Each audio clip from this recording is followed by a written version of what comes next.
आई मला माहिती आहे की तू ऑलरेडी या प्रोजेक्टसाठी नकार दिलायस, पण आई दादाचा ड्रीम प्रोजेक्ट आहे ग तो. खूप काम केलंय त्याने त्याच्यावर, आणि हे बघ त्याची मेहनत अशी वाया जावी असं मला वाटत नाही का. आणि एरवी आपण अनाथ आश्रमांना मदत करत असतो. प्रियाची हेल्प घेऊन आपण ती इको फ्रेंडली स्कूल पण बांधली आहे. मग तू ह्याच प्रोजेक्टला नाही का म्हणतेस? एक मिनिट प्रीतम, ऐक ना, ज्या प्रोजेक्टमध्ये प्रॉफिटच नाहीये तो प्रोजेक्ट का करायचा तुला? हा? आणि आपल्या प्रॉपर्टीचे सगळे पैसे दानधर्म करत वाया घालवायचेत का तुला? काकू, आमच्या म्हातारपणाचा काहीतरी विचार आहे की नाही डोक्यात? करतोस ना की नाही? थांब जरा. दामिनी, पैसे वाया जाण्याची तू नको काळजी करूस, किंवा म्हातारपणाची सुद्धा. तू तुझं ऑनलाईन शॉपिंग चालू ठेव. तेवढे पैसे नक्कीच आहेत आपल्याकडे. आई, आदित्य दादाने काहीतरी विचार करूनच या प्रोजेक्टवर एवढी मेहनत घेतली असेल ना. आजपर्यंत दादाने या कंपनीसाठी, बिझनेससाठी खूप काही केलंय. आता त्यांचा हे ड्रीम प्रोजेक्ट पूर्ण करण्याची वेळ आपली आहे. मला माहिती आहे की तुमचा दादांवर खूप राग आहे, पण तुम्हीच शिकवलंय ना की बिझनेसच्या गोष्टी वेगळ्या ठेवायच्या आणि पर्सनल वेगळ्या ठेवायच्या म्हणून. हा प्रोजेक्ट बिझनेसचा भाग तर आहेच, पण त्याचबरोबर ह्यात भावना सुद्धा जोडल्या गेल्यात. तुम्ही प्लीज विचार करून योग्य तोच निर्णय घ्या.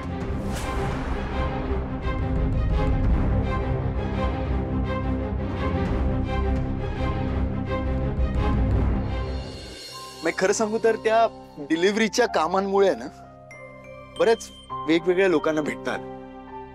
वेगवेगळी लोक, वेगवेगळे अनुभव, खूप काय काय शिकायला मिळालं त्यांच्याकडून. आता या नवीन कामात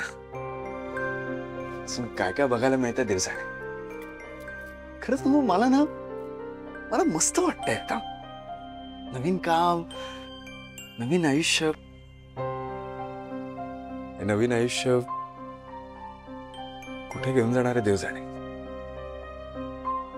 पण मी खुश आहे. ए पारू, मला आत्ता आठवलं. काय? पारू, आपण घर सोडण्यापूर्वी मी आपल्या कंपनी थ्रू एक प्रोजेक्ट करणार होतो. म्हणजे ते प्रोजेक्ट आहे ना, माझं ड्रीम प्रोजेक्ट होतं. मला नाही वाटत आहे आता ते प्रोजेक्ट माझ्याकडून पूर्ण होईल, पण आय एम शुअर प्रीतमनी जर आईला त्या प्रोजेक्ट बद्दल सांगितलं असेल तर आई खूप खुश होईल आणि ते दोघं मिळून ते प्रोजेक्ट पूर्ण करतील. मला खात्री आहे. शर्ट कसं दिसतं सांग ना. हँडसम दिसतंय. अरे वा, हँडसम आहे ना. फक्त आहे ना, हँडसम मधलं डी आहे ना, तो जरा सायलेंट कर. Okay. Bye the way, you are also looking very pretty. सुंदर दिसतेस तू. थँक्यू. आज पण नको जाऊ का ऑफिसला? नाही जातोय. प्रीतम, यापुढे ही फाईल माझ्या समोर कधीही आणायची नाही. आपण हे प्रोजेक्ट करणार नाही आहोत हे मी तुला आधीच सांगितलंय. आणि ज्याचं हे प्रोजेक्ट होतं, ज्यांनी स्वप्न बघितलं होतं ह्या प्रोजेक्टचं, तो आता या घरातच राहत नाही. त्यामुळे आपल्याला सुद्धा ह्या प्रोजेक्टशी काहीही घेणं देणं नाहीये. अहिल्या, का करतेस तू असं? हे बघ, असा एकतर्फी विचार नको करूस तू. आणि मला सांग, तू कधीपासून बिझनेस मध्ये पर्सनल गोष्टी आणायला लागलीस? हा काय बोलतोय ते ऐक तरी एकदा ना.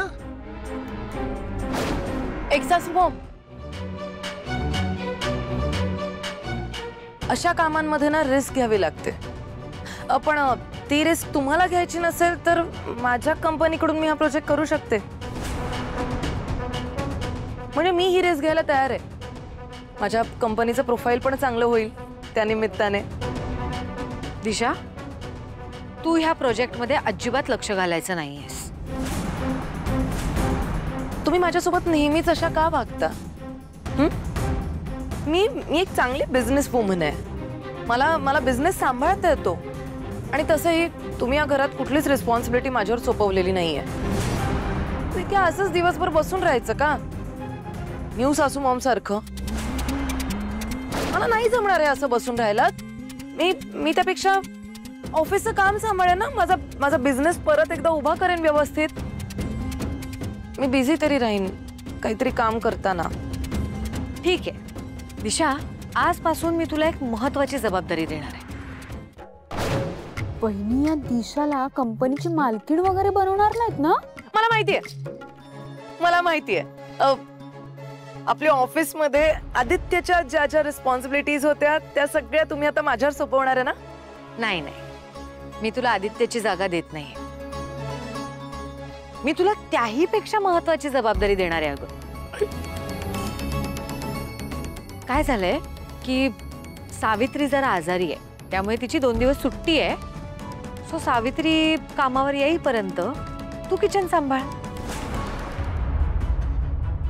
सावित्री येईपर्यंत तू पूर्ण किचनचा ताबा घे. हे किचन वगैरे सांभाळणं हे मी कधी आधी केलेलं नाहीये. माझ्या मम्मा डॅडींनी पण मला घरी कुठलंच काम कधी सांगितलेलं नाहीये. त्यामुळे मला ही कामं असली जमत सुद्धा नाहीत. मला बिझनेस करता येतो. तुम्ही मला बिझनेस करायला द्या. हे किचन वगैरे सांभाळणं माझ्याकडून नाही होणार. ए दिशा, हे जे काही बिझनेस वगैरे करायचं आहे ना, तो परितोषसोबत जाऊन तुझ्या सासरी करायचा. जे काही दिवे लावायचे ते तिकडे. आमच्या बिझनेसमध्ये लुडबुड नाही करायची, कळलं? तू मला सांगायची गरज नाहीये मी काय करायचं ते. एक सासू मॉम, मला किचन मधलं काम जमेल का ते माहित नाही, पण तुम्ही म्हणताय म्हणून करते 2 दिवस कसं तरी मॅनेज. नाही म्हणजे हाऊस मॅनेजमेंट सुद्धा महत्वाचं असतं ना, म्हणून. गुड.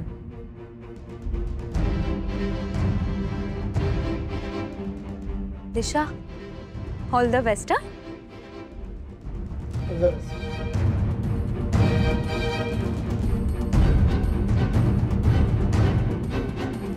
काय झालं तुम्हाला हसायला? नाही एकट्याच हसताय ना म्हणून विचारलं. काय झालं?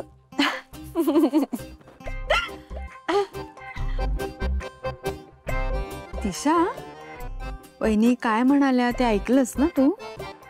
आज सावित्री सुट्टीवर आहे. तिच्या जागेवर काम करायचंय तुला. म्हणजे किचन मधलं सगळंच काम है ना? आणि मला आनंद याचा झाला म्हणून मी हसत होते की आज कधी नव्हे ते पहिल्यांदा माझ्या लाडक्या सुनेच्या हातून मला काहीतरी छान खायला मिळणार आहे. तुला माहितीये या जगातलं सगळ्यात मोठं सुख म्हणजे नक्की काय असतं? तुला तर माहितीये मला कुठले कुठले पदार्थ जास्त आवडतात है ना? त्यामुळे एक काम कर, सगळे पदार्थ बनव पटपट आणि मला माझ्या रूम मध्ये ये घेऊन. आणि मला माझ्या रूम मध्ये आणून दे किंवा आवाज दे तरी चालेल, मी आहेच. All the best.